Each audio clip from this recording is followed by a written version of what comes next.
What you guys have done is you've done so many bad things to where your value is very, very low. So most quality men aren't going to come into a relationship like that. And if you disagree, I'm going to ask you a question.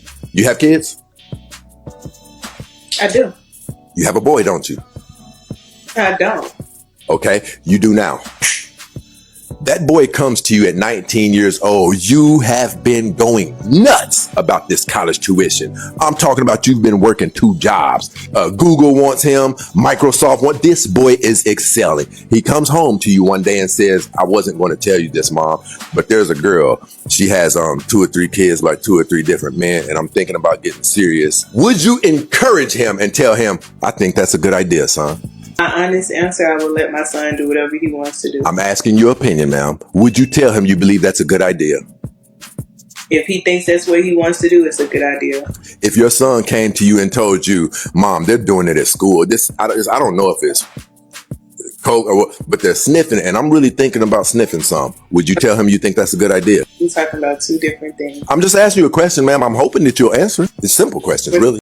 So this is an interesting one, but first let me say rest in peace to Kevin Samuels, the Godfather, and shout out to the Real Stacy Prince for continuing the legacy and the conversation Kevin Samuels started. So Kevin Samuels was having these discussions years ago, and yet here we are in 2026, still seeing many women with the same mindset of deflecting from the truth. And I'm talking about what I believe is a widespread problem within the Black communities. Instead of women admitting where they have made poor choices and taking responsibility for the baggage they carry, many of the single mothers encourage their children to repeat the same mistakes. And so the daughters grow up to mirror the same behaviors, while the sons are often raised without strong masculine guidance. This constant need to always be right and avoid accountability is, in my view, one of the reasons the Black community continues to struggle. And this is not just in the West, right, but across the motherland, Africa, as well.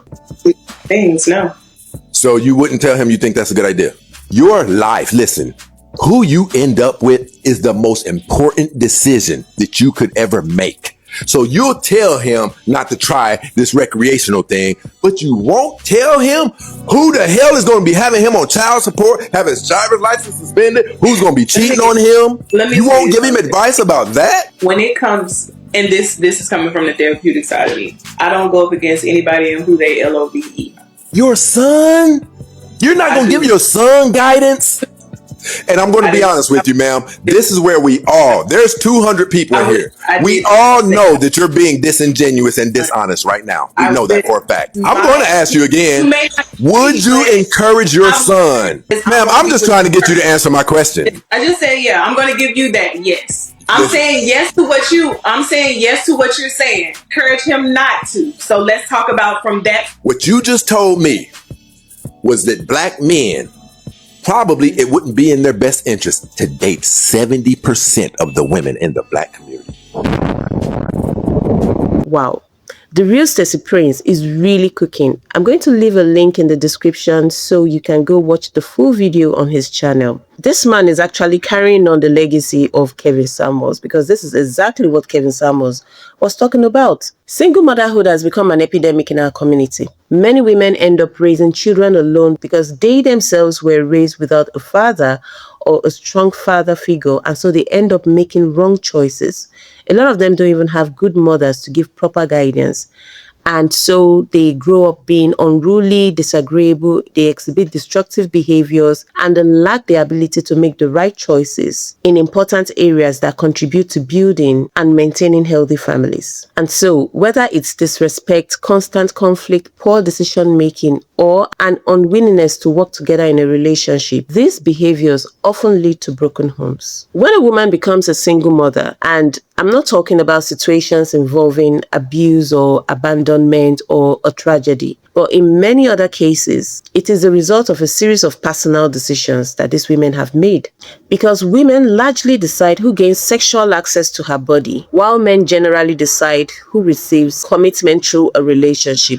And so those choices carry consequences for both men and women, more so for women. One of the reasons this cycle continues is because of child support and other forms of assistance that comes with it. These incentives can lessen the consequences of becoming a single mother. The argument is that when poor decisions carry fewer consequences, there is less incentive for women to change their behavior. But then, whether one agrees with that or not, the long-term result is often the same. We have more broken families, more single mothers, more fatherless homes, and another generation growing up without the stability every child deserves. Then comes the stepfathers. Don't believe the hype on social media. All the guys saying you let them hit it raw. You didn't have second thoughts. Now you're a single mom.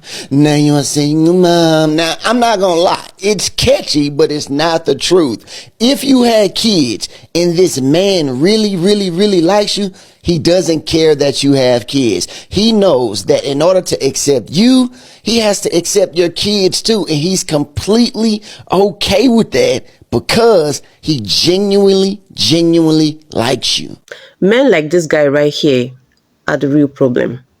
You see, the stepfather is often the man who steps in after the damage has already been done. He provides financial support and stability and creates a soft landing that cushions the consequences of poor relationship choices these women have made. And in so doing, the system ends up rewarding bad decisions instead of discouraging them. Now, let me be clear. Does that mean every stepfather is a bad person? No, not at all. On an individual level, many stepfathers genuinely care for those children and may even provide a better environment than their biological father could.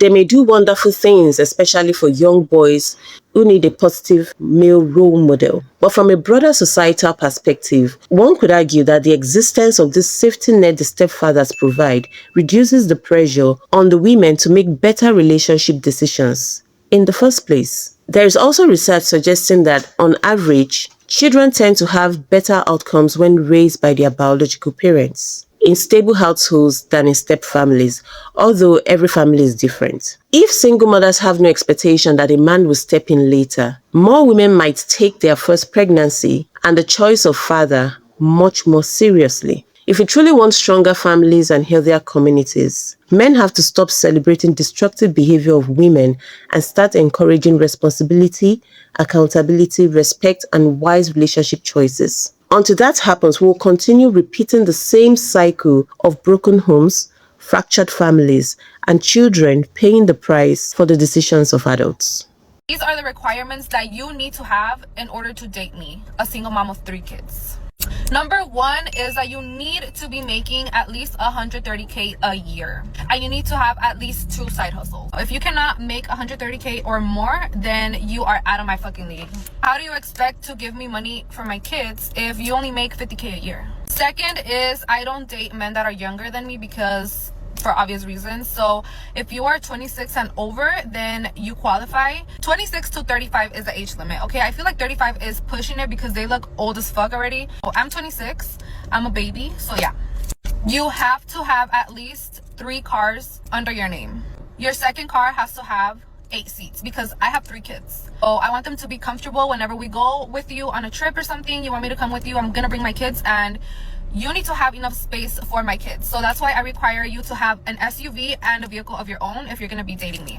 Another requirement is that you have to have a property under your name, and you have to be looking into getting your second property. You have to get a home that has 6 rooms because each of my kids have to be in their own room. So you have to be considerate. Purchase a house that has 6 rooms because that's only common sense. And if you cannot meet those requirements, then you're not the fucking one. Every single baby mama in 2026 grew up seeing single mothers. They had information, more examples, and more resources than any other generation before them to avoid repeating the same cycle. So there is no excuse. If you're a single mother, your mother was a single mother, and then you allow your daughter to become a single mother too. That's a cycle that should have been broken. You should be doing everything in your power to teach your daughter to protect herself, to teach her discernment, to teach her to make wise decisions, to teach her to recognize a man's character before giving him access to her body. And most importantly, teach her not to have children with a man who doesn't respect her enough to make her his wife before making her the mother of his children. Instead, too many young women are left to figure it out